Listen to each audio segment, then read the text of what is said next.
পরম প্রেমময় শ্রী শ্রী ঠাকুর আমার, পরমারাধ্যা জগৎ জননী শ্রী শ্রী বর্মা, পরম পূজ্যপাদ শ্রী শ্রী বরদা, পরম পূজ্যপাদ শ্রী শ্রী আচার্য দেবের শ্রীচরণে আমার শতকোটি প্রণাম। আমি শ্যামলী দেবনাথ, শ্যামার পরিবার চ্যানেলের সকল ভাই ও বোনেদের জানাই জয়গুরু ও ভালোবাসা। আমি শুরু করছি ইষ্ট প্রসঙ্গ আলোচনা। পরম প্রেমময় শ্রী শ্রী ঠাকুর বলেছেন, ঈশ্বর তোকে বাসেন ভালো, স্বার্থ তাতে কি? তুই যদি তারে না বাসিস ভালো, সবই ছায়ে ঘি। আমরা শ্রী শ্রী ঠাকুরের আশ্রয় লাভ করে যজন যাজন ইষ্টভৃতি করে চললেও অনেক সময় আমাদের দুঃখ কষ্ট অভাব দূর হয় না। কেন হয় না? আমাদের মানব জীবনের প্রধান লক্ষ্যই হচ্ছে ঈশ্বর প্রাপ্তি। আমরা যারা ঠাকুরের আশ্রয় লাভ করেছি, আমাদের ঈশ্বর প্রাপ্তি হয়েছে, কিন্তু আমাদের এখন প্রয়োজন ঈশ্বরকে আপ্ত করে নেওয়া। আপ্ত মানে আপন করে নেওয়া। আমাদের দেখা প্রয়োজন আমরা তাকে কতটুকু আপন করে নিতে পেরেছি। ঠাকুর আমাদের সব সময়ই ভালোবাসেন। তিনি সকল সময় চান আমরা সুখে শান্তিতে থাকি। কারণ আমরা যদি দুঃখে কষ্টে থাকি, তাহলে তিনিও দুঃখ পান, কষ্ট পান। আমরা যদি আমাদের মঙ্গল চাই, আমরা যদি সুখে থাকতে চাই, তবে আমাদের ইষ্টকেন্দ্রিক হয়েই চলতে হবে, তবেই আমাদের সুখ আসবে।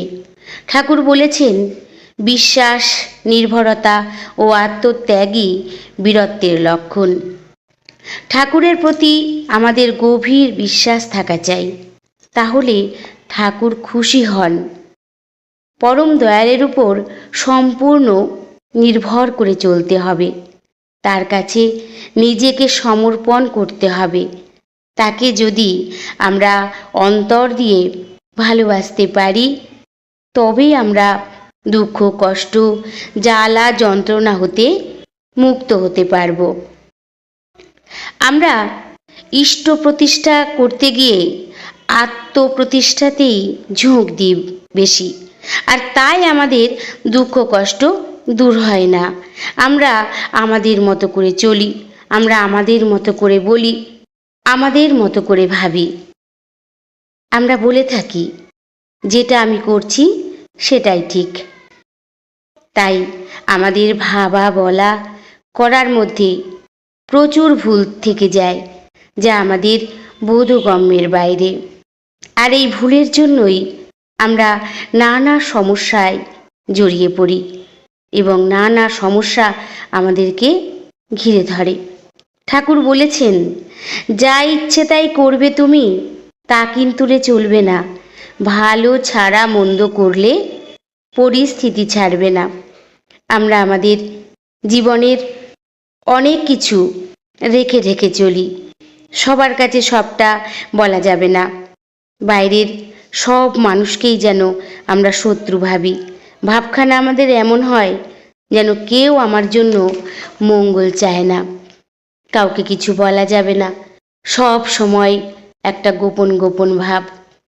পরম প্রেমময় শ্রী শ্রী ঠাকুরের জীবনে ওসব রাখ ঢাক করার বালাই ছিল না। সবটাই ছিল হাঁটাট খোলা। দিন দুনিয়ার মালিক তিনি, লক্ষ লক্ষ মানুষের হৃদয়ের অধীশ্বর। একবারের জন্য ভাবেননি আমার ইমেজ নষ্ট হবে না তো? শৈশব কিশোর যাবতীয় দুষ্টুমি, মায়ের বকুনি, সব কথা তিনি অকপটে বলে গেছেন। নেই কোনো আড়াল, নেই কোনো আবডাল। ঠাকুর বলেছেন, আমার ভিতর বাহির সব জেনেই আমার কাছে এসো। শ্রী রামকৃষ্ণ বলেছেন, এই সংসারে মজার কুটি, আমি খাই দাই আর মজা লুটি। তারা কখনোই নেগেটিভ কথা বলেননি, নেগেটিভ চিন্তা করেননি। দয়াল ঠাকুর বলেছেন, স্মৃতিবাহী চেতনা থাকলে জন্মান্তরেও সে আনন্দকে পরিবাহিত করা যাবে।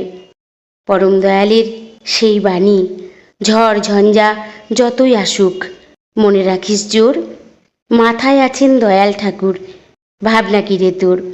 ঘর সংসার যাই না করিস, থাকবি ইষ্টে রত, সব কাজেতে পাবি বল মাতাল হাতের মতো।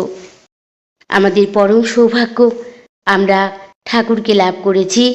আমাদের চলা বলা করার মধ্যে থাকা ভুলগুলি ধরিয়ে দিয়ে আমাদের চলার সঠিক পথ দেখাবার জন্য ঠাকুর দয়া করে আচার্য রেখে গেছেন। আমাদের কর্তব্য তাকে অনুসরণ করে চলা, তার নির্দেশ মতো সব কিছু করা। তাই আচার্য সঙ্গ করা আমাদের একান্ত প্রয়োজন। সবাই ভালো থাকবেন, সুস্থ থাকবেন। পরম দয়ালের শ্রী রাতুল রাঙা চরণে আমি সকলের জন্য মঙ্গল প্রার্থনা করি। জয় গুরু, বন্দে পুরুষোত্তমম।